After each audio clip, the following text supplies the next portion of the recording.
ménagères qui travaillent à la maison et qui n'ont pour bulletin de paye que le sourire des membres des familles. Lorsque la famille est heureuse, lorsque maman a bien fait la cuisine et qu'on a bien mangé, on est content, donc c'est aussi un salaire.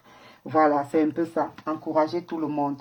Alors, le live d'aujourd'hui, dans le live d'aujourd'hui, bonsoir Hervé Ndiké, bonsoir. Dans le live, bonsoir Pat Lajoie. Bonsoir Tata, ça fait un bail, je sais. Je vais très bien, j'étais très occupée. J'ai fait quelques lives depuis mon retour. Donc, partagez le direct. C'est pas grave si je le fais à cette heure-ci. Vous savez que nous profitons toujours des moments comme celui-ci pour nous rattraper dans nos tâches ménagères. Et il faut faire des cuisines en grande quantité et les congeler parce que les autres jours, on est très bousculé.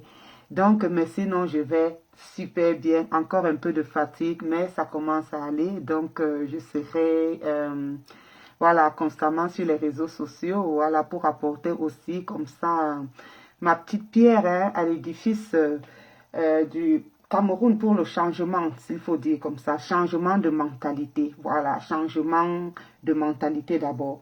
Ok, merci beaucoup à toi aussi. Bisous. Bisous, bisous.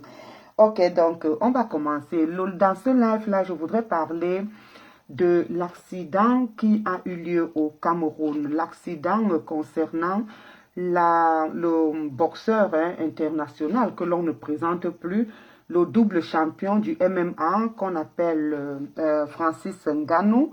Ce jeune homme qui est parti du Cameroun dans des conditions on ne peut plus difficiles et qui, comme ça, par son courage, a dû traverser désert, mer et se retrouver en Europe où il s'est entraîné et il est tombé sur des gens qui ont cru en lui, qui ont cru en son rêve, qui l'ont aidé. Une société européenne qui sait reconnaître les talents et il est devenu champion. Alors, jeune gars né dans les années 80 ou alors les années 90. Bon, une fois devenu champion, il est reparti vers ceux qui avaient déjà hypothéqué son avenir, les remercier et dire que cela avait beaucoup fait pour lui. Ce que nous, en tant que jeunesse, nous n'avons pas trop compris, mais bon, que nous avons accepté. Alors, il se trouve donc que ce jeune gars, ce jeune monsieur a eu un accident qui, par la suite, s'est soldé par la mort de notre jeune consoeur, de notre jeune compatriote, Nchama Brigitte et Manuela. Donc, de la grande famille des Zonana. Donc, actuellement, la petite est au frais. Elle est dans la glace. Nous disons sincères condoléances à sa famille hein, et à ses amis et connaissances. Nous implorons la grâce de Dieu, la grâce divine, afin que Dieu étende sa main consolatrice sur toute cette famille. Et voilà, que Dieu puisse penser petit à petit les plaies. Un enfant, c'est irremplaçable. Dans ma culture, on dit toujours qu'il y a un nom pour la femme qui perd son mari.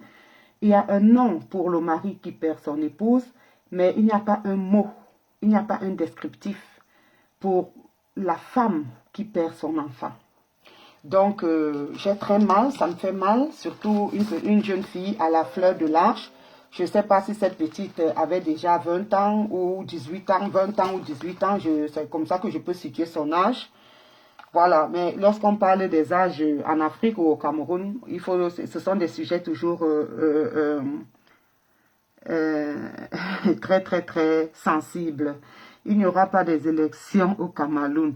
Bon, élections ou pas, nous savons que les élections, les dés sont déjà bipés d'avance, donc le résultat ne va pas nous étonner parce que je sais que il y aura le même gagnant depuis presque 50 ans. Donc ça, ce n'est plus une nouveauté. Ça ne nous dit plus rien. C'est aux Camerounais de prendre leur destin à main. Donc ça, c'est une petite parenthèse comme ça parce que je lis en même temps les commentaires. Alors revenons à la thématique de ce soir. La thématique de ce soir, c'est l'accident causé par Ngannou et qui s'est soldé par le décès de notre sœur Chama Brigitte Manuela. Bon, il s'agit ici d'un accident. Pourquoi? Parce que il faut être de mauvaise foi pour dire que M. Francis Ngannou s'est levé de chez lui avec l'intention d'aller écraser quelqu'un avec sa moto. Donc, il s'agit ici clairement d'un accident de circulation. Maintenant, là où nous pouvons nous interroger, c'est que qu'est-ce qui s'est passé quelque temps avant ou quelque temps après l'accident de circulation? Quelque temps avant l'accident de circulation, nous n'avons pas beaucoup d'informations parce que nous n'avons pas réussi à joindre ceux qui étaient là, qui ont vécu l'accident juste quelque temps avant. Mais quelque temps après, il est clair que le concerné s'est vraiment impliqué. Il a essayé de porter secours à son niveau.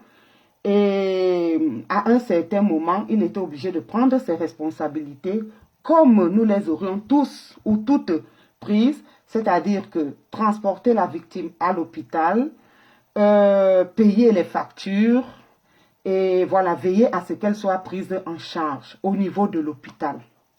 Mais est-ce que ici en Europe, dans les pays développés, est-ce que c'est comme ça que les choses doivent se passer? Non. Parce que lorsque nous voulons le changement pas seulement au palais d'Etoudi. Nous voulons le changement sur toute petite action. Nous voulons le changement par rapport à nous-mêmes. C'est-à-dire que nous-mêmes, nous devons changer. Nos mentalités doivent changer. Ça veut dire que la prise en charge aussi doit changer. Parce que, bonsoir Nicole Danone, partagez ce live. Hein. Je sais que certains dorment déjà. Beaucoup ne m'attendent même plus dans les lives. Donc, je l'ai fait comme ça, toujours de manière inopinée. Donc, j'étais tantôt de disant ce que lorsqu'on parle de changement, il ne s'agit pas seulement du changement au niveau du palais d'Etoudi. Il s'agit, non, on ne peut pas dire, non, ce n'est pas l'hôpital qui l'a tué. Elle vient indiquer. Pourquoi l'hôpital ne vient pas me tuer? Ce n'est pas l'hôpital qui l'a tué. Francis Ngannou, si Francis Ngannou ne l'avait jamais cogné, qu'elle ne serait jamais allée à l'hôpital. On commence par là. C'est justement pour ça que je fais ce live. C'est Ngannou qui a tué cette fille. Et il a tué cette fille de plusieurs manières. Voilà pourquoi je fais le live pour détailler les manières dont il aurait tué cette fille. Donc, n'allez pas vite en besogne. Suivez le live et vous allez suivre mon développement. Donc, je suis en train de dire ceci. Francis Ngannou n'est pas sorti de la maison avec l'intention d'aller tuer quelqu'un ou d'aller cogner une personne avec sa moto. Là, on est clair. On est unanime sur ce point. Il ne s'agit pas de là. Mais ce qui se passe, c'est quoi? Il se passe que Ngannou monte sur cette fille. Que la fille est tort. Ça, c'est la police qui doit rétablir ça. Est-ce que la fille était en train de traverser la route? On ne sait pas exactement. Est-ce qu'il a cogné la fille de dos ou bien en face? On ne sait pas exactement. Voilà pourquoi dans un pays normal, non, tu ne comprends pas. Elle vient dire qu'avant l'opération, la fille n'était pas la seule au niveau de cette route. Pourquoi les autres n'ont pas été opérés? Donc tout commence par l'accident. On ne peut pas sauter l'accident. On ne peut pas sauter l'accident. Tout commence par l'accident. Il y avait beaucoup de personnes, il y avait des milliers de personnes à l'Omnisport. C'est une rue où il y a beaucoup de personnes. Pourquoi ces personnes-là ont leur vie et N'Djamena pas sa vie? N'Djamena n'a pas sa vie parce que Ngannou l'a d'abord cogné un temps à moto. C'est là le début. On ne peut pas donc refuser de regarder là-bas pour regarder seulement l'hôpital. Voilà, c'est de ça qu'il s'agit. Donc, maintenant, lorsque Ngannou a cogné cette fille, Ngannou, selon lui et selon beaucoup de personnes, il a bien agi puisqu'il a amené la fille à l'hôpital. Mais lorsque nous voulons le changement dans tout acte et dans toute action. Ça veut dire quoi? Est-ce que vous savez que la manière de transporter une personne accidentée peut causer sa mort? C'est par là que nous devons commencer. Hein? Ngannou est dans un pays où, et cet accident-ci doit servir de leçon à Ngannou. Ngannou est dans un pays où, ou bien il est ressortissant d'un pays dans lequel il n'y a pas d'ambulance. Il est citoyen d'un pays dans lequel il ne peut pas avoir un accident et on voit la police arriver instantanément. En Allemagne, lorsqu'il y a un accident, toute personne, même étant chez elle, ou bien des piétons appellent la police, elle est là dans les 2-3 minutes qui suivent. C'est ce changement-là que nous voulons au Cameroun, avant le changement au sommet de l'État. C'est ce changement-là que nous voulons dans les actes et les actions. Il y a une manière de porter un accidenté. Parce que cette fille pouvait avoir un problème d'hémorragie interne. Elle se plaint peut-être du pied, ne sachant pas que le poumon a eu un choc. Ou bien le cœur a eu un choc. Et au moment de la transporter, on la serre plutôt par le haut parce qu'on se dit que c'est le pied qui a le problème. Et on aggrave l'hémorragie interne. C'est de ça qu'il s'agit. Parce qu'il faut d'abord savoir, la prise en charge n'a pas été correctement faite. Parce qu'elle n'a pas été faite par un professionnel. Et ceci se passe pourquoi? Parce que c'est le Cameroun. Au Cameroun, lorsqu'il y a accident, il n'y a aucun professionnel sur les lieux. Ici, il est interdit de toucher la personne. Sauf si on a un professionnel de la santé et qui, au hasard, était en route. Il n'y a pas le SAMU, il n'y a pas les sapeurs-pompiers. C'est de ça qu'il s'agit. Où sont les ambulances que Samuel Eto'o-Fils a offertes à l'État du Cameroun, les 10 ambulances? Parce que depuis que moi je suis les lives, je n'ai pas entendu qu'on a appelé l'ambulance. Je n'ai pas entendu qu'on a appelé le SAMU. Est-ce que nous avons des infrastructures, des choses telles que quand il y a un accident comme ça, n'importe qui appelle et directement il y a la police? Vous avez vu dernièrement, lorsque notre frère, Alain Tchapi, paix à son âme, a été froidement assassiné ici par les Arabes à Düsseldorf. À moins de 3 minutes, la police était là, avec des voitures, parce que quand vous appelez, vous dites accident de circulation, ça veut dire quoi? Immédiatement, la police arrive, parce que dans la police, il y en a qui vont faire le constat. Il y en a qui vont sécuriser les piétons. Parce qu'un premier accident peut causer un deuxième accident, voire même un troisième. Parce que généralement, les accidents sont des équations d'attroupement. Et qui dit attroupement dit cafouillage. Ça peut créer d'autres choses. Donc la police vient pour plusieurs raisons. Elle doit faire les enquêtes, elle doit sauver, elle doit chercher à sauver. Ici en Allemagne, quand la police arrive comme ça, immédiatement après, il y a aussi les sapeurs-pompiers qui arrivent. Parce que parfois les accidents causent les incendies. Puisque quand on dit il y a accident, on ne sait pas exactement de quoi il s'agit. Et comme je vous ai dit, ça peut entraîner un deuxième accident. Vous n'avez pas vu parfois, après un choc entre deux véhicules, il y a parfois du feu. Donc ici, directement, lorsque tu appelles la police, ça déclenche automatiquement les sapeurs-pompiers. Et il y a aussi les médecins secouristes. Et c'est parmi ces médecins secouristes qu'il y aura des spécialistes du transport des accidentés. Ganou n'a jamais fait une école ni une formation pour transporter quelqu'un, un accidenté à l'hôpital. Donc tout commence par là. Vous ne pouvez pas nous dire que c'est l'hôpital qui a tué la jeune fille. On va y arriver. Je n'ai pas dit que l'hôpital n'a rien fait. Mais commençons d'abord par le choc et la prise en charge. Ganou, voyant que il n'y a aucune prise en charge, il est obligé de lui-même la transporter. Je suis sûre qu'il a eu même à la transporter dans ses bras le temps que le taxi arrive. Je suis sûre qu'il a eu à la transporter. Est-ce que le taxi est approprié pour transporter un accidenté? Point d'interrogation. Ganou a mené la jeune fille à l'hôpital. Mais dites-nous comment? Comment est-ce qu'un Ganou a amené la jeune fille à l'hôpital? Hein? Ganou a dû la porter dans ses bras, pensant très bien le faire. Ce que moi-même j'aurais fait. Ce que moi-même j'aurais fait. Ne voyant pas la prise en charge, que je l'aurais transporté à l'hôpital. Et parfois nous faisons comme ça, ne sachant pas que nous faisons mal. Or, il y a une manière de transporter un accidenté. Il y a beaucoup de choses ici. Il y a des attelles, il y a des choses qu'il faut mettre. Il y a un sens pour retourner. Il y a des choses qu'il faut mettre pour stabiliser les membres. Comment est-ce que Brigitte Manuela a été transportée jusqu'à l'hôpital ou général ou je ne sais quel hôpital? Donc ça commence d'abord par là. Ça commence d'abord par là. Et quand on transporte la jeune fille, qu'est-ce qu'on lui dit jusqu'à l'hôpital? Voilà pourquoi il y a des médecins urgentistes. Parce que le médecin urgentiste, lorsque la patiente est consciente, apparemment la jeune fille est consciente jusqu'à l'hôpital, il lui dit des paroles d'espoir. Donc, psychologiquement, il faut renforcer la patiente. Il faut lui dire que ça va aller, ta vie n'est pas en danger, des choses. Est-ce que ceux qui ont transporté la jeune fille ont eu à le dire? Il y a tout ça, on ne reste pas en vie seulement.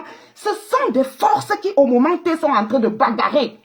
Il faut que l'esprit soit solide, il faut que le mental soit solide, il faut que la prise en charge soit correcte. Maintenant, une fois arrivé à l'hôpital, là, on arrive d'abord à l'hôpital. Quels sont les examens qui ont été faits? Parce qu'un gars nous transporte la jeune fille comment? Sûrement en taxi. Sûrement en taxi. Ne me dites même pas, je ne sais même pas si c'était la sans payer. Est-ce que le taxi ou la sans payer sont pour le transport des accidentés? Non. Maintenant, on laisse ça, on arrive à l'hôpital. Quand on arrive à l'hôpital, est-ce que la prise en charge est bien faite? Normalement, même sur le chemin, moi j'ai mon fils ici qui a cassé le bras, je sais comment ça se passe. J'ai plusieurs fois été à l'hôpital par rapport à la maternité, donc je rentre dans l'ambulance et on m'amène à l'hôpital pour accoucher. Mais en route, il y a beaucoup de choses qui se passent. On te pose des questions, on te demande ton groupe sanguin, si tu le connais. On te demande quelle électrophorèse tu as, si tu le connais. Si tu as tout dans ton porte-monnaie, c'est idéal. Ta carte de santé, on te la prend d'abord dans l'ambulance. Et on commence à te demander certains paramètres qui ne changent jamais. Comme le groupe sanguin, l'électrophorèse. On te pose parce que tu es consciente. Quand tu n'es pas consciente, c'est autre chose. Hein? Donc, maintenant, est-ce que la fille a eu droit à ces questions? Est-ce qu'on lui a posé ces questions? Tu es de quel groupe sanguin? Tu es de quelle électrophorèse?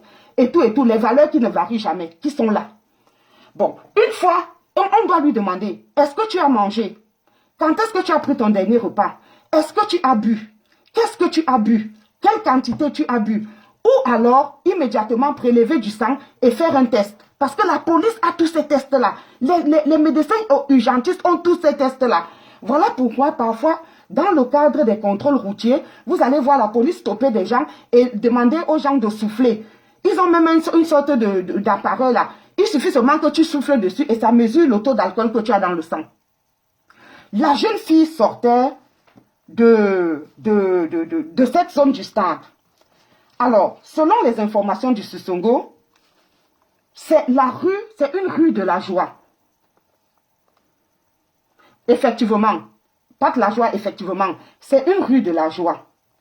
Donc, voilà les bars qu'il y a autour de l'endroit où la jeune Brigitte Emmanuela a été percutée par Nganou, par la moto de Nganou. Fandena Enjoy. Ça, c'est le premier bar. Il y a le Fair Play, c'est le deuxième bar. Troisième bar, c'est The Babies, les bébés, The Babies. Quatrième bar, c'est le Code. Cinquième bar, c'est le Grand Canyon. Sans compter que, avant le Code, il y a un autre bar qui vend le Billy Billy, une boisson traditionnelle, la bière traditionnelle. Donc, vous voyez que vous avez en fait 6 bars à cet endroit. Vous avez 6 débits de boissons à cet endroit. C'est-à-dire que des endroits où on consomme l'alcool à outrance. C'est une rue de la joie. Et vous y trouvez des jeunes qui s'enivrent, qui s'empiffrent et tout ça. Ça veut dire quoi? Lorsqu'on a bu, il est fort probable qu'on n'ait pas tous ses sens. Parce que la boisson diminue la concentration. La boisson réduit la vision. La boisson réduit l'articulation. C'est pour ça que quand quelqu'un a bu, il parle, on a l'impression de ne pas l'écouter. Parce qu'il a du mal à articuler. La boisson ne fait marcher, fait dandiner. Hein? Bon, tout dépend du niveau de boisson. Mais déjà, le lieu est problématique puisque c'est dans la nuit, autour de 22 heures par là. Donc, les gens ont bu. Les gens boivent. Et il est fort probable même que notre Brigitte Emmanuela ait bu. Était-elle saoule? N'était-elle pas saoule? Parce qu'on nous dit que, Nga nous dit qu'elle avait les écouteurs. Elle avait les écouteurs, veut dire quoi? Veut dire qu'elle n'a peut-être pas suivi le klaxon. Donc, maintenant, quand la jeune fille arrive à l'hôpital, quels sont les examens qu'on lui fait en dehors de la récolte des données? Est-ce qu'on fait à cette fille juste des radios et après on l'opère? Ou bien est-ce qu'on la passe dans le... Comment vous appelez ça? Ici, on appelle ça c'est computer tomographie. C'est un appareil comme un grand fou, comme ça, on te met à l'intérieur pour voir tout l'intérieur. Hein? Est-ce qu'elle passe des radios? Est-ce que, juste parce qu'elle dit le bras fait mal, le pied fait mal, on se concentre juste sur le bras et le pied sans tenir compte des organes internes, des organes vitaux qui sont même plus importants, des choses comme le cœur, le poumon, le foie, hein? Les intestins et tout, l'estomac. Hein? Parce que, on peut dire que une fois qu'on l'a opérée, elle ne sait pas, voilà le scanner et tout ça, elle ne s'est pas réveillée. Mais on peut toujours faire un accident, rentrer à la maison, ne même pas avoir une fracture, rentrer à la maison et 2 jours après mourir dans le sommeil parce qu'on a une hémorragie interne qu'on n'a pas vue, qu'on n'a même pas su. Hein? Bon, Tout ceci veut dire quoi? Maintenant, on la prend pour aller l'opérer et après on annonce seulement aux membres de la famille et à M. Nganou qu'elle ne s'est pas réveillée. Ceci pose quoi? Donc, c'est un accident leçon de vie pour Nganou. Ceci pose clairement le problème aussi des infrastructures en général dans notre pays.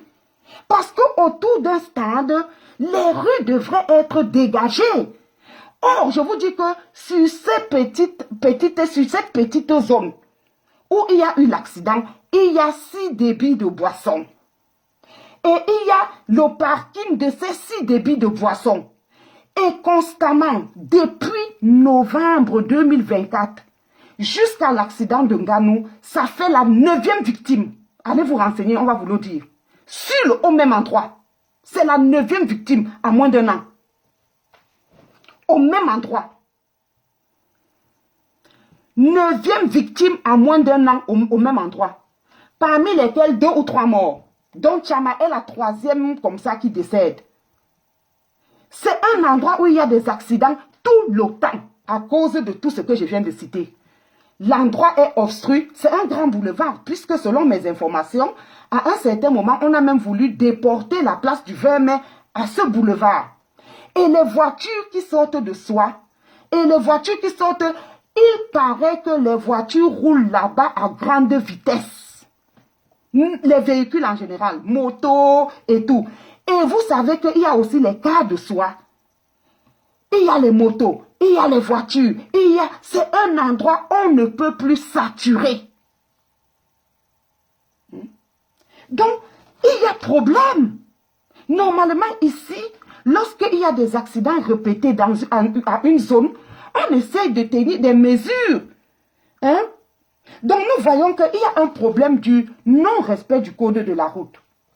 Il y a un problème des deux côtés, des usagers, c'est-à-dire que les piétons, les conducteurs. Il y a le problème de limitation de vitesse. Parce que malgré tout, cet endroit-là n'est pas un axe lourd, c'est la ville, c'est une rue qui passe en pleine ville.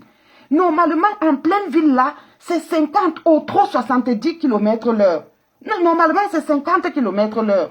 Mais les voitures passent à 120, 130. Donc, quand une voiture te tamponne, un véhicule, que ce soit la moto et tout, c'est la mort parce que généralement, la vitesse est forte, est grande. Ce qui ne devrait pas être le cas. Normalement, les pouvoirs publics devraient déjà y installer les dodanes. De telle manière à ce que les voitures soient obligées, à ce moment-là, de freiner et d'aller doucement. Il devait avoir des tronçons de passage de piétons. Un Sissongwa me disait, dans d'autres pays, comme le Brésil, où lui il a été constamment, on pouvait même faire une passerelle suspendue dans les airs pour permettre aux piétons de passer plutôt en haut des véhicules. Donc, il y a tout ça. Les Camerounais doivent apprendre à traverser la route. Il y a des endroits où on ne traverse pas la route. Parfois, il faut aller jusqu'au feu, même si parfois le feu est un peu long. Voilà, 30 km/h, colonel Yann. Merci. Mais apparemment, les voitures passent là-bas à 120, 125, 130. C'est pas possible. Et normalement, dans un pays sérieux, quand il y a autant d'accidents dans une zone, ça interpelle les autorités de faire quelque chose. Les autorités qui sont les amis de Nganou. Ah oui, voilà pourquoi je dis que c'est un accident malédiction, c'est un accident leçon. Donc, apparemment, il y a un poste de gendarmerie à 100 mètres de là. Il y a un poste de gendarmerie. Normalement, même la gendarmerie pouvait venir faire le constat. Parce qu'en temps normal, on doit faire le constat. On doit venir faire des enquêtes sur place.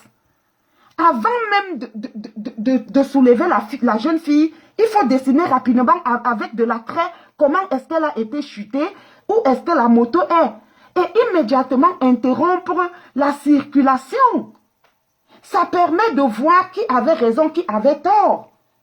On va voir, est-ce qu'un Ganou a freiné? Est-ce qu'il y a des traces d'eux? Mais là, rien ne s'est passé. Ganou était obligé de prendre la victime, de l'amener à l'hôpital. Et ça a continué comme si rien ne s'était passé. Donc si on repart maintenant faire les enquêtes, tout est faussé puisque entre-temps les autres véhicules ont circulé et ont effacé peut-être les traces de freinage et tout ça. Hein? Juste pour les statistiques, hein?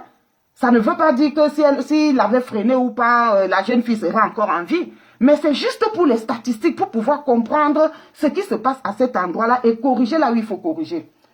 Alors, la faute ici, c'est à qui? Pourquoi est-ce que nous sommes levés pour parler de ce genre de problème? Je suis à mon 40e live par rapport aux accidents de circulation. Mais Francis Ngannou, qui pourtant appartenait avant son départ du Cameroun, avant qu'il ne devienne champion de MMA, aux couches les plus faibles. Normalement, Francis Ngannou devrait être la voix des sans-voix. Hein? Ma bouche sera la bouche des malheurs qui n'ont point de bouche. Comme le disait Aimé Césaire. Hein? Ma bouche sera la bouche des malheurs qui n'ont point de bouche. On est libre de choisir son champion. Mais même quand j'ai choisi mon champion, je peux quand même dire à mon champion, vraiment, il faut que ceci soit fait à tel endroit. Je peux quand même dire à mon champion que vraiment, on aimerait que ceci... C'est de ça qu'il s'agit. Ngannou n'a jamais, au grand jamais, pris les problèmes du bas peuple comme si c'était ses problèmes. Il fonctionne une place. Ce n'est que lui, sa carrière, ses investissements au Cameroun. Le reste, il n'en a que foutre. Voilà donc que Dieu lui a fait faire, je peux dire ça, Dieu lui a fait faire cet accident pour qu'il commence un peu à réfléchir autrement. Parce que comme je vous l'ai toujours dit, c'est bel et bien beau de dire, je ne fais pas la politique, je ne fais pas la politique. Mais je vous dis toujours, quand tu refuses de faire la politique va te faire. Et aujourd'hui, la politique du Cameroun a fait Ngannou. Oui, la politique du Cameroun lui a fait ça dur. Parce que la politique n'est pas seulement le fait d'appartenir à un parti politique et d'aller voter. La politique, c'est la gestion de la cité. Qu'est-ce que moi j'apporte pour gérer cette cité? Qu'est-ce que j'apporte comme sensibilisation à la jeunesse? C'est de ça qu'il s'agit et c'est là où nous on frappe sur lui. Quand vous dites que c'est l'hôpital qui l'a tué, oui, nous savons que les hôpitaux du Cameroun sont des mouroirs. La preuve est que ceux mêmes du pays qui gèrent les affaires du pays, ceux qui nous ont dit qu'ils avaient construit des hôpitaux de référence, eux-mêmes pour un petit panari au doigt, ils viennent en Europe se faire soigner.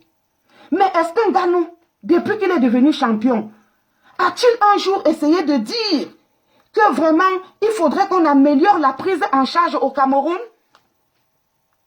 Quand il a refusé de dire, il pensait qu'il faisait du mal à qui? Il n'avait jamais su qu'il pouvait aller au Cameroun et être victime d'un accident de circulation. Quand j'ai parlé, quand j'ai frappé fort ici, après la mort de notre frère Nguemo, les gens m'avaient appelé pour « Chasséry, tu as été trop dur, oh, vraiment, pense à la famille ». J'ai dit non. Nguemo aussi appartient à ceux qui ont fermé la bouche. Mais il avait oublié qu'entre son village et l'aéroport international de Simalène, il va dire qu'il s'en fout de la politique. Quand il descend au Cameroun, il va dans son village. Mais il n'y a pas une piste d'atterrissage, de vol dans son village. Il avait oublié qu'entre l'aéroport de Simalène et son village, il y a 300-400 km de route. Et qu'à tout moment, la politique, la mauvaise gestion du pays pouvait causer sa perte. C'est de ça qu'il s'agit ici. Donc, d'une manière ou d'une autre, Ngannou a tué N'Chama. Point barre. Il a tué par son silence, parce qu'il n'a jamais dénoncé les manquements. Il a tué par ses actions, en croyant bien faire. Parce que, j'ai dit, Ngannou n'a jamais fait une formation pour transporter les accidentés. Et ne serait-ce que pour ça, il devrait être interpellé. Vous avez vu ici, lorsque il y a eu le problème de la sœur Monique Oumatekel, la sœur qui avait vu des enfants se battre, des enfants qui manquaient d'air, lorsque Koumatekel a rendu l'âme, avait pris un bistouri de prise avec le cri du sang, parce qu'elle a vu ses neveux étouffés. Elle a ouvert le ventre, elle a retiré les jumeaux, pensant leur donner la vie, leur offrir une occasion de survivre.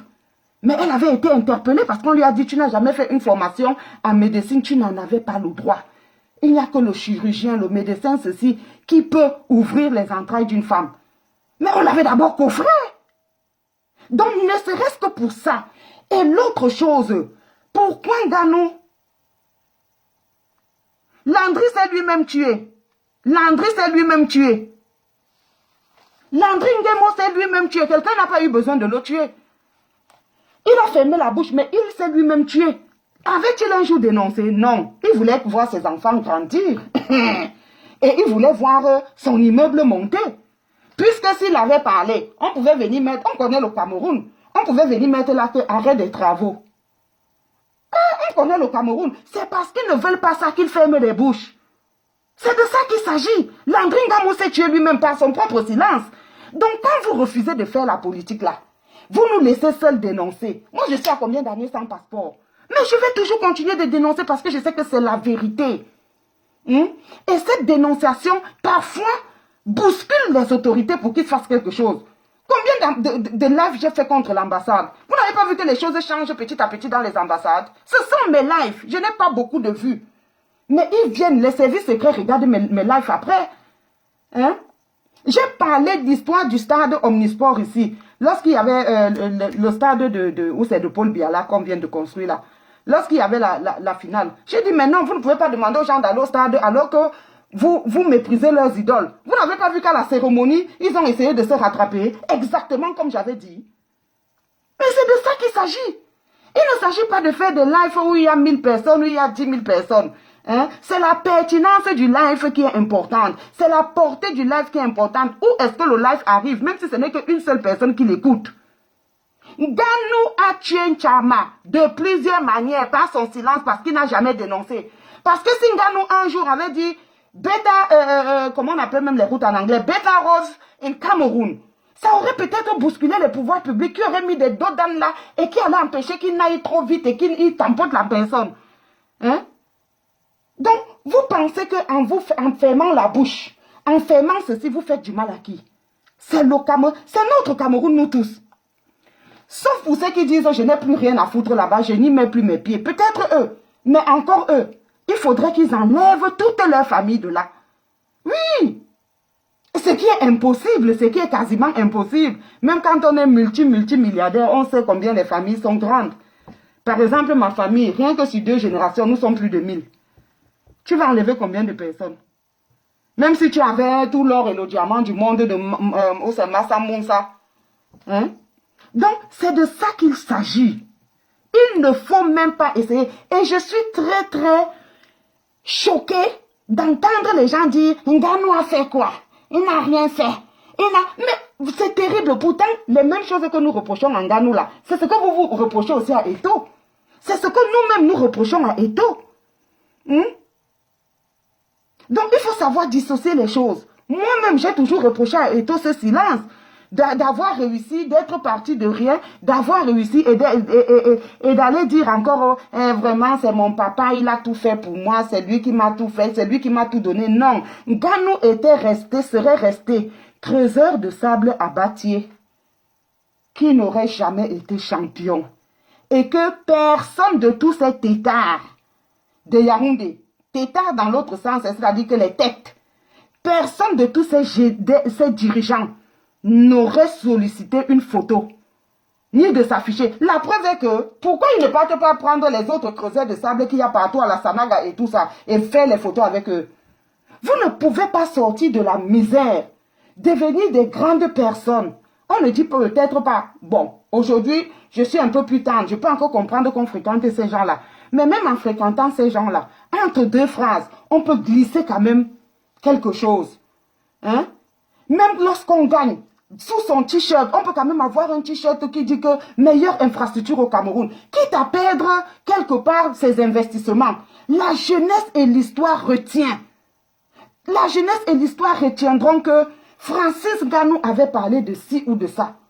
Vous savez pourquoi aujourd'hui, quelqu'un comme Didier Drogba n'est pas président de la FIF, Fédération Ivoirienne de Football? Parce qu'il avait osé se prononcer lorsqu'il y avait le conflit. Mais c'est ça un homme. Pourtant, quel est le joueur camerounais, que ce soit Aboubakar, Onana, chez nous tout le monde ferme la bouche. Pourtant, ce sont des jeunes qui devraient essayer de bousculer ces vieillards-là qui nous dirigent et leur dire, vieux, nous allons jouer partout. Nous voyons ailleurs, c'est comme ça, nous voulons aussi que ce soit comme ça chez nous. Pour que nous soyons respectés, nous voulons aussi que quand quelqu'un arrive à l'aéroport de Yaoundé-Simalène, que les toilettes sentent bon. Nous ne voulons pas voir des ordures. Dès que tu sors de l'avion, les ordures au niveau des passerelles et tout ça, hein, ça sent mauvais partout. Hein? Mais ils ne le font pas, ils se taisent. Et on voit des gens comme les Lydie Kouekam rentrer dans des directs et dire « Nganou a fait quoi? Laissez-le tranquille. C'est lui qui est responsable des maux du Cameroun. » Non, il n'est pas. Hein? Au premier degré, il n'est pas responsable des maux du Cameroun. Mais il y a une chose, c'est que le silence des justes est pire que l'action des mauvais. Et Nganou est dans le silence des justes. Il est parmi ceux qui sont silencieux. Hein? Mais il n'avait jamais su que... Parce que, retournons la situation. Nganou est à moto. Voilà un cas de soi qui arrive et qui tamponne Nganou. Nganou casse le pied et le bras. Nganou se serait fait opérer au Cameroun. Je vous pose la question. Répondez objectivement. On retourne la situation. Nganou est à moto, avec sa grosse moto là. Un cas lui monte dessus. Bam! Nganou, il ne meurt pas, hein. Il casse le bras et la jambe et le bras. Serait-il allé à l'hôpital général se faire opérer ou bien il aura appelé rapidement un jet privé pour qu'on le rapatrie? Nganou ne se serait pas fait opérer au Cameroun. Il ne se serait pas fait opérer au Cameroun. Ne nous trompons pas. Hein? J'ai fait plusieurs fois les directs. J'ai dit, mais ici en Allemagne, ce serait scandaleux d'apprendre que le président de l'Allemagne ou bien un ministre, même si ce n'est pas le président, tu es ministre, tu es directeur de certaines sociétés. Tu ne peux plus, surtout si tu es alors quelqu'un qui gère les affaires de l'État. Tu ne peux pas aller te faire soigner à l'étranger. Ça sera une très grande insulte à l'intelligentsia allemande et au génie allemand. Ça veut dire que tu ne fais pas confiance aux médecins qu'on forme en Allemagne. Ça veut dire que tu ne fais pas confiance au plateau technique de l'Allemagne. Tu ne pourras même plus parler devant les gens. Vous avez vu, on a fait tellement de directs dessus. Vous avez vu dernièrement ce qui s'est passé? On dit que le président est allé consulter ou c'est son ophtalmologue à l'hôpital général. Vous pensez qu'il a fait ça pourquoi? Parce qu'il voyait comment on tirait. On disait que mais eux-mêmes, les dirigeants, ne vont pas dans leurs hôpitaux. Paul Biya s'est levé ce jour-là dans une lieu de lucidité. Il s'est rendu à l'hôpital général. Est-ce que vous avez vu comment est-ce qu'on le consultait? C'était juste pour la propagande, pour essayer de nous fermer la bouche que oui, le président aussi va quand même aussi à l'hôpital du Cameroun. C'est des histoires, ils n'y vont pas. Le médecin ne l'a même pas touché. Vous avez vu que le médecin l'a même touché. Le médecin ne pouvait même pas le frôler. On a juste montré son entrée, on a montré sa sortie. C'était tout. Vous avez vu le médecin le toucher, ou bien qu'on le dépose, qu'on mette sa tête comme ça sur les trucs des appareils et tout ça. Rien du tout. Hein? Donc, Nganou lui-même n'allait jamais accepter qu'il ne sait pas que les opérations au Cameroun finissent généralement comme ça. Bon, pour Maître Swap, on avait dit, c'était toujours le bras. Le bras n'est pas facile à opérer. Le bras n'est pas facile à opérer. Comme les gens pensent là. Parce que le bras, ça va direct, le cœur est à côté et tout ça, les artères importantes et tout ça. Ce ne sont pas des choses, les gens pensent que ce sont des choses banales. Mais comme je le dis, on a dû mettre l'anesthésie à cette fille-là sans même avoir fait des examens, tous les examens nécessaires. Hein? Pour savoir si elle pouvait même supporter, parce qu'il y a plusieurs types d'anesthésie. Hein? On a même les enfants d'aujourd'hui, ils se droguent, ils prennent les kitoko. D'autres sont jeunes, mais ils développent les tensions. Et il fallait d'abord faire des examens pointus. Hein? Pour déterminer beaucoup de choses avant de passer à l'opération. Hein? Et ici, les opérations sont toujours, il y a ce qu'on appelle un protocole. Elle est entrée à quelle heure, quel est le médicament qu'on lui a donné, pourquoi elle a fait ce choc, machin, ceci. Normalement, dans un pays normal, Nganou serait enfermé. Pourquoi est-ce qu'on enferme souvent la personne? Bon, on ne pouvait pas l'enfermer immédiatement. Pourquoi? Parce que la petite n'est pas morte sur place. Donc, elle est d'abord allée à l'hôpital. Mais, pour qu'on t'enferme, si elle était morte sur place, là, on doit l'enfermer immédiatement. D'abord, pourquoi? Parce qu'il faut gérer d'abord la sécurité des deux. la victime, puisque bon, même si c'est elle qui aurait causé l'accident, même si c'est elle qui avait tort, elle est la victime beaucoup plus parce qu'elle a eu mal et tout ça. Donc, elle est à l'hôpital, et même à l'hôpital, on doit la sécuriser. Et lui, on doit d'abord le sécuriser. Pourquoi? Un, pour qu'il ne fuit pas, parce qu'il y a des gens qui causent des accidents et qui fuient. De deux, pour éviter la vengeance de la famille de la fille. Oui, oui, oui, oui. J'ai dit bien qu'au cas où la fille serait morte directement, tu as beau être Francis Ngannou, tu ne peux pas boxer contre une balle qu'on te plante en plein cœur. Hein? Donc, il y a des gens qui tuent son membre de famille comme ça. Il peut même prendre, même avec la machette, il peut t'assassiner dans la colère. Voilà pourquoi on enferme souvent les gens qui commettent des homicides involontaires. C'est d'abord pour les protéger contre la justice populaire. Parce que même là, au Cameroun, là, si la fille était morte directement, je vous ai dit que la base, c'est un esprit. Certains jeunes Camerounais là pouvaient dire que ce n'est pas parce que tu es un Nganou, tu es venu là tuer patati patata. Certains pouvaient, la justice populaire. Donc, on t'enferme d'abord pour calmer le cœur de la victime et des membres de leur famille, pour te protéger toi-même contre une éventuelle vengeance. Maintenant que la fille n'est pas décédée sur le champ et qu'elle est décédée après, jusque-là, on doit d'abord l'enfermer, ne serait-ce qu'une garde à vue, on doit lui poser des questions. Ça, c'est d'abord l'État, le rôle de l'État. Maintenant, si la famille porte plainte et tout ça, ça c'est encore une autre histoire. Mais déjà, l'État doit veiller sur les biens et les personnes. Donc, l'État doit d'abord se mêler parce que c'est ça. C'est un compatriote qui a été blessé. Ou bien c'est un Camerounais, une Camerounaise de moins. C'est une perte énorme. Combien d'années, je ne sais pas, ou 16 ans ou 18 ans, je ne sais pas quel âge elle a exactement. Mais c'est beaucoup d'années d'investissement des parents. Quand on sait qu'au Cameroun, ce n'est pas comme dans les sociétés européennes ou même dans les sociétés européennes où les États aident. C'est beaucoup d'investissements de l'État, des parents, parce que cette fille est allée dans des écoles subventionnées, peut-être des écoles publiques, où l'État a dû payer ci ou ça. Donc c'est de ça qu'il s'agit. Bonsoir à M. Hissendi. C'est de ça qu'il s'agit.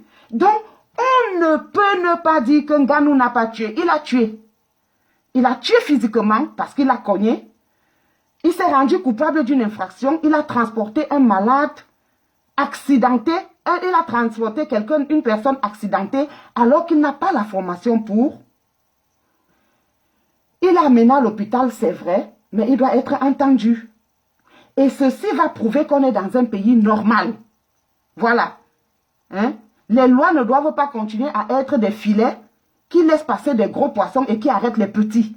Ce n'est pas parce qu'aujourd'hui il est un gros poisson, il a un carnet d'adresse insolent, entre guillemets, comme les gens le prétendent toujours, qu'il doit confirmer que le Cameroun n'est pas un état de droit. Parce que quand nous disons que ce pays n'est pas un état de droit, on vient nous dire que oh, vous suivez le Cameroun, vous malparlez du Cameroun, vous faites ceci du Cameroun. Mais quand même si quelqu'un a un carnet d'adresse bien fourni, essayez quand même de montrer qu'il est un citoyen lambda. Donc, la loi s'applique à lui. Si c'est moi qui avais connu un Chama, est-ce qu'on ne m'aurait pas arrêté? On m'aurait arrêté, ne serait-ce que d'abord pour ma propre sécurité et pour que je puisse dire ce qui s'est passé, parce que Nganou a les moyens de quitter le Cameroun quand il veut. Donc, il faut d'abord qu'on l'entende, pas seulement pour cet accident, celle-ci est décédée, mais tout ça rentre dans les rapports et c'est très important pour les statistiques plus tard. C'est de ça qu'il s'agit. Et puis de l'autre côté, après avoir adressé mes condoléances à la famille, aux amis et connaissances, il faut aussi dire qu'il y a un problème d'hygiène de vie. Elle est décédée. Nous ne sommes pas là pour la juger, mais nous devons sensibiliser la jeunesse. Il y a des jeunes qui nous écoutent, qui nous regardent. Voilà une jeune fille de 6 à 16 ans ou 18 ans. Qu'est-ce qu'elle fout dans les bars à 22 heures? Et vraiment, à notre époque, ce n'était pas possible. Voilà comment les enfants sont dans un laisser-aller. Sûrement, elle est partie boire, je ne sais pas si c'est... Je parle là dans le cas général, je n'ai pas d'informations concernant Chama même. Mais il y a un problème. Oui, c'est le dimanche de Pâques. Et alors? Voilà Voilà une jeune fille de cet âge-là qui part peut-être, les jeunes de cet âge-là qui vont boire, et les bakitoko, et les babilibili, et les kior qui portent fumer le kior, et tout et tout. Ils ont les écouteurs dans les oreilles et tout. Même en Europe, où il y a les panneaux de signalisation, il y a les feux, il y a les ci, il y a les ça, on reconnaît que les écouteurs sont un véritable problème, surtout pour ceux qui vont à pied, pour des piétons. Parce que ici, par exemple, en Allemagne, nous avons, au niveau des grandes routes là, nous avons la route du vélo, la zone piéton, la zone ceci, la zone cela. Et il arrive que parfois, vous soyez de dos et que celui qui a vélo klaxonne. Mais avec les écouteurs, vous n'écoutez pas. Hein? Même ici en Allemagne, on sensibilise toujours. Moi, je sensibilise mes garçons ici par rapport aux capuches. Parce que les enfants, surtout quand ils atteignent l'âge de la puberté, là, ils adorent les trucs avec capuche. Tu peux acheter le meilleur pull vert du monde. Si ça n'a pas la capuche, ils ne porteront pas. Et il faut dire aux enfants, lorsque vous traversez la route, baissez votre capuche. Parce que la capuche ne permet pas de faire ce que les Allemands appellent le Schulterblick. Je ne sais pas comment on appelle ça en français. C'est-à-dire que le coup d'œil au niveau de l'épaule. La capuche empêche ça. Parce que la capuche te ferme l'œil jusqu'ici. Donc tu ne vois pas cet angle-ci. C'est des choses, il faudrait que les gens apprennent ces choses-là. Lorsque je suis en route, même si ma maison est de l'eau, je dois marcher sens contraire aux voitures. C'est des choses que notre père nous apprenait. Toujours être en face de la voiture. Ça veut dire que si tu es en train d'aller, par exemple, dans cette direction-ci, tu dois être de ce côté-là pour voir les voitures venir. Hein? Il ne faut jamais être dos tourné aux voitures, en fait, aux véhicules. Mais au Cameroun, généralement, on ne connaît pas la zone piéton, on ne connaît pas la zone vélo, on ne connaît pas tous ces trucs-là. Tout est mélangé, quoi. Les gens font comme ils veulent. Personne ne respecte le code de la route. Ce n'est pas normal. Voilà là où ça entraîne. On ne peut pas avoir presque une dizaine d'accidents en un an et ne pas faire quelque chose. Ce n'est pas possible. Hein? Donc, nous espérons que ce genre de choses, vous voyez, l'autre jour, le père de la police, le délégué à la sûreté nationale, le papa Mbangangele, mais il n'appartient pas au système. Ça fait plus de 50 ans que lui-même il fait partie du système, non? Mais est-ce que ça l'a empêché l'autre jour de décrier les routes? Il a dû faire où c'est Yaoundé, où c'est Gaoundéré en voiture. Il a dit, c'est pas la peine. Ça, c'est quoi ça? Mais il est du système. Donc, allez faire vos amitiés avec les gens du système. On ne vous en empêche pas. Mais pendant que vous bavardez là, essayez un peu de leur dire d'améliorer certaines choses. C'est de ça qu'il s'agit. C'est bien pour vous. C'est bien pour tout le monde. Personne ne peut échapper. Tu fermes la bouche. Oui, on va dire que chasserie Kansla, toi tu es sûr que si tu vas au Cameroun, tu ne seras pas victime d'un accident de circulation. Je ne l'ai pas dit. Ça peut arriver. Mais même si je dois mourir, je mourrai sachant que je ne m'étais pas tué. C'est là la différence. Je mourrai sachant que j'ai dénoncé toujours ces trucs-ci. C'est un problème de conscience. Conscience personnelle, conscience universelle. C'est de ça qu'il s'agit. On ne dit pas ici que, bon, s'il dénonçait, est-ce que ça allait donc arranger quelque chose? Mais s'il dénonçait maintenant, qu'il aurait notre compassion. S'il dénonçait maintenant, c'est que nous allons réagir autrement parce que nous savons que ce monsieur a dénoncé. Par exemple, Longa Longa a toujours dénoncé. Donc si Longa Longa est victime d'un accident de circulation ou bien il cause un accident de circulation, on va dire, ouais papa, voilà alors. Lui-même, il va d'abord même faire la vidéo et dire que voilà alors les routes du Cameroun. Comme j'ai toujours dénoncé, voilà que ça m'a fait ceci. Ganou a eu honte de parler de cet accident parce qu'il n'a jamais parlé. Voilà aussi un problème. Et ça, c'est un manque de respect. Ganou n'est plus n'importe qui, qu'on l'aime ou qu'on ne l'aime pas. Hein? C'est quelqu'un de très connu dans le monde dont la voix porte. Il jouit d'une grande notoriété. Donc, il pouvait utiliser sa notoriété pour dire, normalement, c'est des choses à ne pas cacher. Immédiatement, il devait s'occuper de celle qui est décédée, mais il aurait donné son téléphone ou bien demandé aux gens, filmer, envoyer à Facebook rapidement, dites que je viens d'être victime je viens de causer un accident de circulation malheureux et que la victime est à l'hôpital. Vraiment, nous prions que Dieu l'aide et que les services de santé, le personnel de santé s'occupe bien d'elle pour que rien ne se passe. Hein? Nous lui souhaitons bonne guérison et tout. Ganou a caché parce qu'il n'avait jamais dénoncé. Ganou a caché, c'est la honte. Moi, voici qui me suis toujours tue. Je sais très bien que les routes au Cameroun, c'est du n'importe quoi. Je sais bien que la jeunesse vit dans un certain laisser-aller. Hein? On peut même s'amuser comme ça que cette fille même est encore mineure. Hein? Hein? Et elle est partie boire ses bilibili. Hein? On ne sait pas. Elle a même quel âge? Hein? Voilà. Donc la jeunesse, je vous dis que tout n'était pas mauvais au temps de Mobutu. Je vous dis toujours ça. Parce que quand on dit même dictature là, moi j'aimerais avoir un président qui est strict sur ces trucs. Une rue ou bien une avenue qui a autant de bars. Est-ce que de temps en temps, il y a des contrôles là-bas pour savoir au moins que ceux qui entrent dans ces bars-là sont des majeurs ou des mineurs? Vous allez voir même comme ça que cette fille-là est encore mineure et elle était là-bas pour boire les bilibili. Un secteur où il y a les bars, Fandena Enjoy, et des baby, le code, et le grand caillou, c'est cagnon. Hein? Tout ça, c'est l'alcool de quoi? C'est toujours pour noyer les soucis. Hein? Dimanche de Pâques. Normalement, le dimanche de Pâques, hein? C'est la résurrection du Christ. La résurrection veut dire quoi? Changement de mentalité. Changement d'hygiène de vie. Ce n'est pas l'occasion où on va aller plutôt s'enivrer, s'empiffrer et tout et tout. Voilà ce qui s'est donc passé. De l'autre côté, est-ce un sacrifice de Pâques? Est-ce qu'un Ganou a des dettes? Là maintenant, c'est le volet spirituel. Est-ce qu'un Ganou a des dettes et qu'il fallait que ça arrive? Parce que c'est bizarre, parce que ça ne fait pas 2 ans, si je ne m'abuse, hein, qu'un Ganou a perdu son propre fils. Mais là, il est à l'origine de la perte d'une jeune Camerounaise qui n'est pas de sa famille.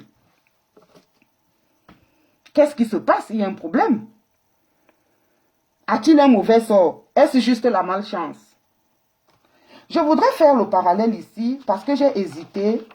Si j'avais fait ce live-là hier, j'aurais joué un autre morceau. Mais comme je l'ai fait aujourd'hui et qu'aujourd'hui c'était la journée du travail, de la fête du travail, j'ai plutôt mis un morceau qui allait avec la fête du travail. Mais j'aurais pu jouer Moto Moto de DJ Arafat. Parce que l'accident s'est passé, Ganou était en moto. Je ne sais pas exactement quel âge Ganou a. Si quelqu'un peut me mettre son âge en commentaire. DJ Arafat. Pourquoi est-ce que je parle de DJ Arafat? Parce que lorsque j'ai commencé à réfléchir sur cet accident, quelque chose, dès que j'ai appris que c'était avec Ganou était en moto, mon esprit a un peu frissonné à l'intérieur de moi et j'ai directement vu DJ Arafat. Je ne sais pas pourquoi, mais j'ai vu ça comme ça. Et j'ai dit, oh, là, ça ne sent pas bon. Parce que mon intuition me trompe rarement. Ça ne sent pas bon. Parce qu'un Ganou aurait pu mourir sur cette moto. Pourquoi la moto? Beaucoup de jeunes aiment la moto. 38 ans. Ok, merci Ange Mayel. Beaucoup de jeunes aiment la moto. Contrairement aux voitures, on se serait entendu qu'un Ganou peut-être roule en Ferrari au Cameroun. Et Nganou est tout le temps au Cameroun, pourquoi? Parce que c'est le comportement des parvenus en fait. C'est-à-dire que Nganou n'avait jamais su, il n'avait jamais imaginé. Il savait qu'il avait quelque chose. Mais il ne pouvait pas imaginer jusqu'à quel niveau il serait célèbre ou riche. Donc, comme ici en Europe, tout est comme triste.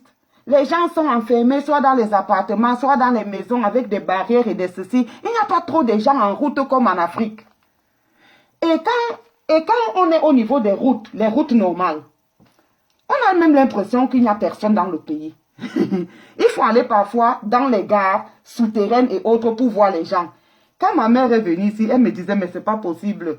Ah, les routes sont vides, mais quand on rentre dans les gares à l'intérieur, on a l'impression que ce sont des termitières. Parce que les gens sont nombreux, on dirait des termites. Et je riais toujours. Elle me dit, quand elle disait qu'on va à la gare, elle me dit qu'on va dans la termitière. Je dis, oui, on va dans la termitière. Donc, comme on ne peut pas faire certaines choses dans les gares, dans les termitières, pour être vu. Donc, ce sont des gens, vous allez remarquer, que ce soit nos grands footballeurs, les grands boxeurs, les grands tennismen, ils vont tout le temps au Cameroun aller pour se faire voir, pour montrer que, voilà, ah oui, et puis là, ils se sentent adulés, ils se sentent aimés, ils sont contents, ils sont ceci. Sinon, qu'est-ce on va y foutre? Un pays qui n'a pas de route, qui n'a pas d'hôpitaux, qui n'a pas, voilà donc une preuve qu'il aurait pu même laisser sa vie. Et je suis en train de dire ceci. Pourquoi on n'arrête pas Nganou? On n'arrête pas Nganou parce que Nganou a eu le culot et la maladresse en même temps, selon nous, hein, les jeunes, de dire que oui, il les remercie, le Cameroun lui a tout donné, pourtant c'est des histoires. Ok. Alors, voilà pourquoi on ne l'arrête pas. Parce qu'on se dit, il caresse le système, il n'a jamais rien fait de mal, il n'a jamais rien dit contre nous et tout, on ne l'arrête pas. Exactement comme Didier Arafat faisait. C'est-à-dire que avant que Didier Arafat ne se suicide, ce n'est pas un lapsus. Parce qu'il s'est fait du mal à lui-même. Il a essayé plusieurs fois de se suicider. Parce que lorsque tu prends la moto, tu fais des simagrées avec la moto et tout et tout. Didier Arafat avait tué déjà 2 ou 3 personnes par accident de circulation. Il n'avait jamais été inquiété par les autorités de la Côte d'Ivoire. Parce que il était Didier Arafat. Il avait une grande notoriété, hein, et personne ne voulait avoir des problèmes. C'est-à-dire qu'on le caressait toujours dans le sens du poil. Et ça lui donnait toujours cette folie de continuer. Il organisait des trucs. Il y a toutes ces vidéos-là sur les réseaux sociaux, vous pouvez aller fouiller. Il organisait toujours des trucs à moto, il faisait des simagrées, il mettait tout le temps sa vie et la vie des autres Ivoiriens en danger. Tout le temps. Junju Kalaba, oh ya ya, oh Cocorico, oh ya ya, Junju Kalaba, oh ya ya. Oui, c'est le Junju Kalaba des masques du Kungan. Donc, c'est de ça qu'il s'agit. Donc, maintenant, le fait que Nganou ne soit pas inquiété, Nganou ne soit pas ceci, Nganou ne soit pas cela, ça va plutôt le renforcer. Et il risque de continuer dans cette voie jusqu'à ce qu'un jour, que lui-même trouve la mort. Voilà ça que je vous dis, c'est toujours comme ça que je fais mes lives souvent. Quand je faisais les lives ici où je parlais du poison, les gens pensaient que j'hallucine. Je vois toujours très vite, je vois toujours certaines choses. Donc, Nganou est maintenant dans une position où on le caresse. Mais ce n'est pas à bon escient, ce n'est pas bien. Parce que ça ne sensibilise pas les autres jeunes. Ça ne l'aide pas. Il risque de se renforcer, de continuer dans la bêtise. Alors qu'il n'en a pas besoin. Même tout ce qu'il fait souvent au Cameroun, tout ce qu'il fait, c'est des comportements en risque. Les gens prennent ça pour de l'humilité. Ou peut-être pour lui, c'est l'humilité. Peut-être pour lui, c'est la naïveté. Mais quand on a déjà atteint un certain niveau, un certain rang, on ne fait plus du n'importe quoi. Les gens sont tellement méchants maintenant, ils sont tellement aigris. Tu ne peux pas vouloir repartir de zéro, aller manger les beignets haricots. Il y a des Camerounais que pour rien te mettent la rate à chop d'ail dans la bouillie. Le temps que tu organises ton jet privé pour venir te prendre, tu meurs. Quand on a atteint un certain niveau, il y a des choses qu'on ne fait plus. Il faut le savoir. Ce n'est pas que tu ne te mélanges pas aux gens, non. Tu peux te mélanger aux gens, mais les histoires de manger n'importe comment. Voilà pourquoi parfois je tape aussi sur le grand longuet. Lorsque on s'est déjà élevé, qu'on a déjà le nom, on n'est plus n'importe qui. Normalement, on ne mange plus devant les gens. Ce n'est pas parce que je porte le masque. Hein. Même sans masque là, vous n'allez jamais me voir dans un direct en train de manger. Parce que la bouche est une voie où beaucoup de choses rentrent. Les yeux, le nombril, parfois même les genoux. Il faut éviter. Quand on est déjà à un certain niveau, le spirit doit suivre. Ganou, il est déjà à un certain niveau, mais il est resté trop charnel et c'est ce qui lui coûte, ce qui coûte là. Moi, je ne mange pas n'importe comment et n'importe où. Il y a des gens qui vont même vous dire qu'ils ne m'ont jamais vu manger. Pourtant, je mange. Hein? Parce que tu ne peux pas être spirit et tu passes tout le temps à nourrir la chair, à nourrir la chair, à nourrir la chair. Elle va te frapper.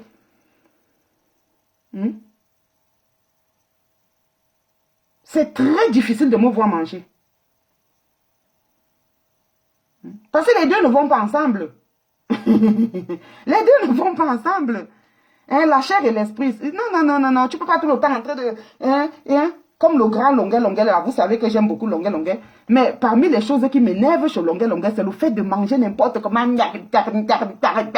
faisant les directs et tout ça. C'est énervant, ça ne se fait pas. Vous avez vu Paul Biya manger un jour? Vous avez vu Maurice Kamto manger un jour, vous pensez qu'il ne mange pas?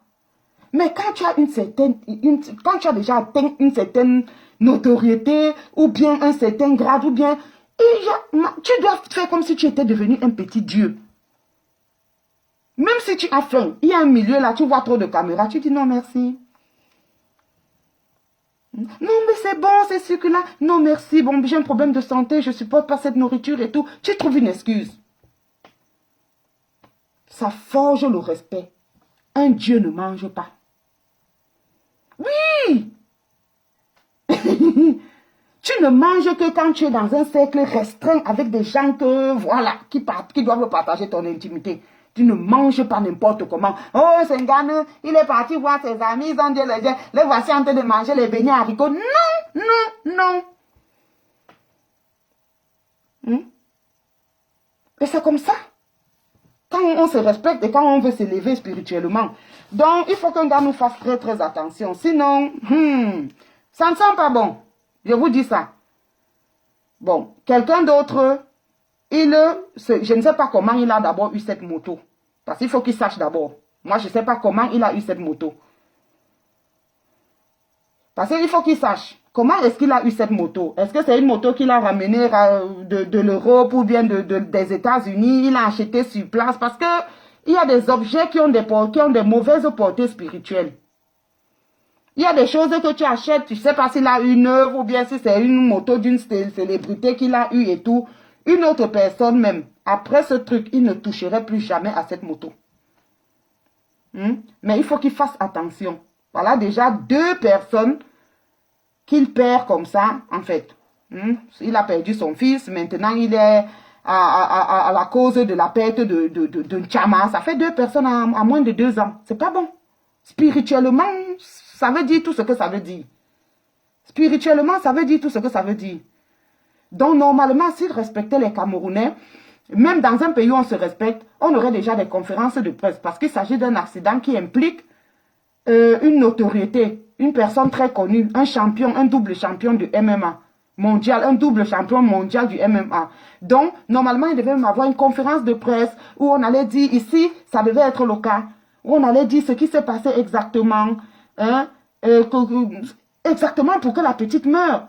Mais Ngannou devait déjà être, il devait être arrêté, ne serait-ce que pour montrer que voilà, c'est la loi, et tout. Quitte à ce qu'après, on le relâche.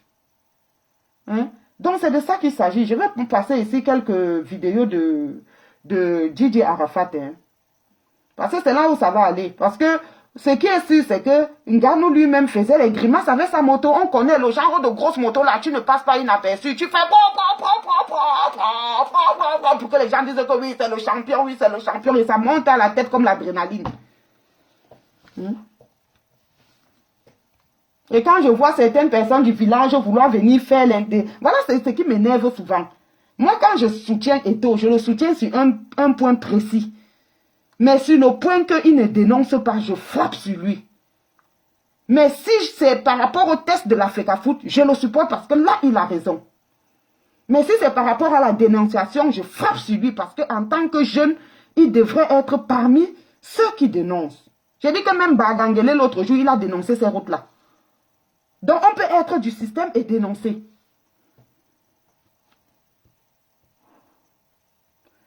On va essayer de voir quelques vidéos de Gigi Arafat. Hein. Moto. Et il faisait ces conneries-là. Il a tué plusieurs fois des gens comme ça. Je crois 2 personnes qu'il a percuté comme ça avec sa moto qui sont décédés. Mais on ne lui faisait jamais rien parce qu'il était Gigi Arafat.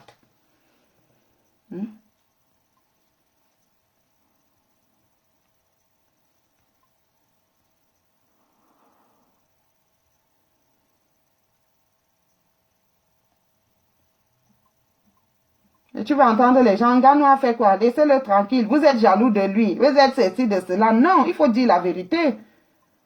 C'est ce 2 poids 2 mesures là qui m'énerve.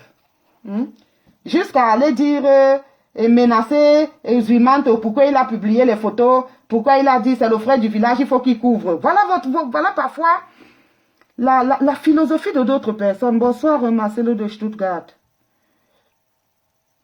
Voilà parfois la philosophie de d'autres personnes. Et c'est pour ça que parfois je suis très très remontée envers certaines personnes. Il faut être objectif, quelle que soit la personne, soyez objectif. Mais il y a une poignée de personnes là qui sont dans l'ethnofascisme que dès que quelque chose concerne un Bamileke, il ne faut pas parler, il faut cacher, il faut couvrir, vous ne lui faites pas du bien, vous ne l'aidez pas. On ne l'aide pas en le faisant, parce qu'on aurait pu le perdre. On aurait pu le perdre.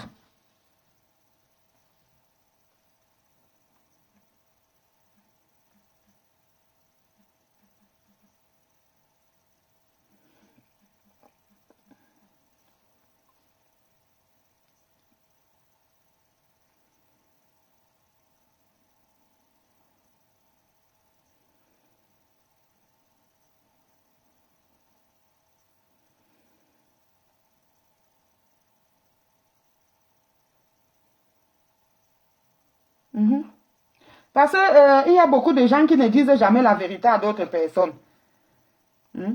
Les faux amis. Ils sont nombreux. DJ Arafat, force à toi, avec ton art. Voilà ça, hein. Moto. Voilà ça. Voilà ce que Nganou parle maintenant fait au Cameroun. Il est où aujourd'hui? Tous ceux qui essayaient de lui dire, gars, tu prends trop de risques. Gars, il les a tous chassés. Il est resté juste avec ceux qui l'encourageaient dans la bêtise. Il est où aujourd'hui? Quand on aime, on dit la vérité. Quitte à se faire ennemi de la personne. Quand on aime, on n'encourage pas dans la bêtise. Parce que quand tu encourages dans la bêtise là, tu encourages la personne à sa propre perte.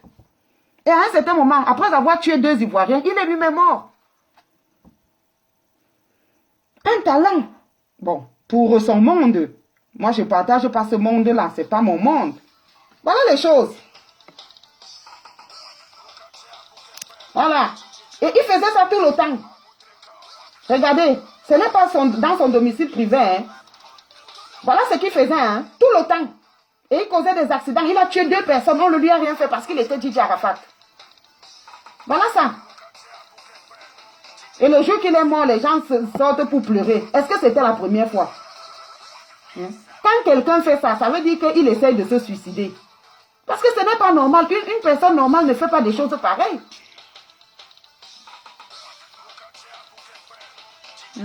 Parce que là, il met sa vie en danger et il met la vie de toute autre personne en danger. Voilà ça. Voilà ça.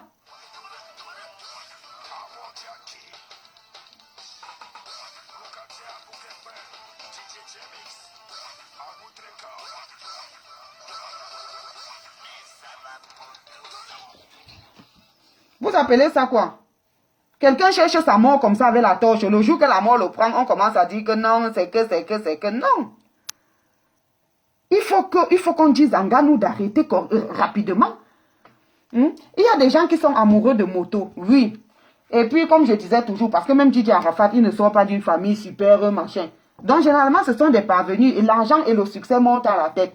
Il faut montrer qu'on est déjà devenu un petit dieu. Parce que la moto, il n'y a pas de portière et tout. On n'est pas enfermé. On se croit très libre.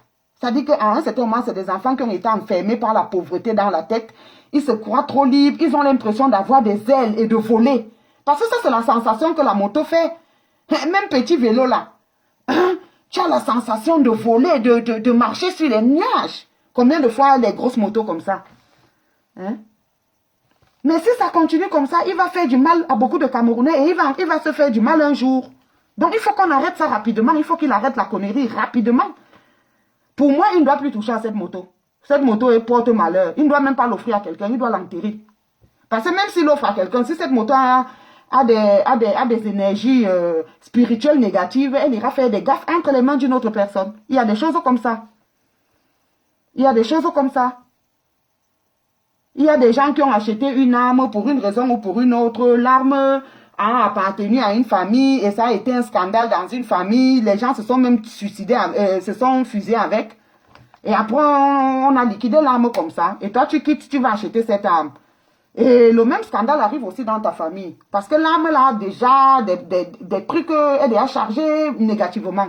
Bon, je ne sais pas comment il a eu cette moto. Mais moi, à sa place, quand un truc comme ça arrive, je m'en débarrasse.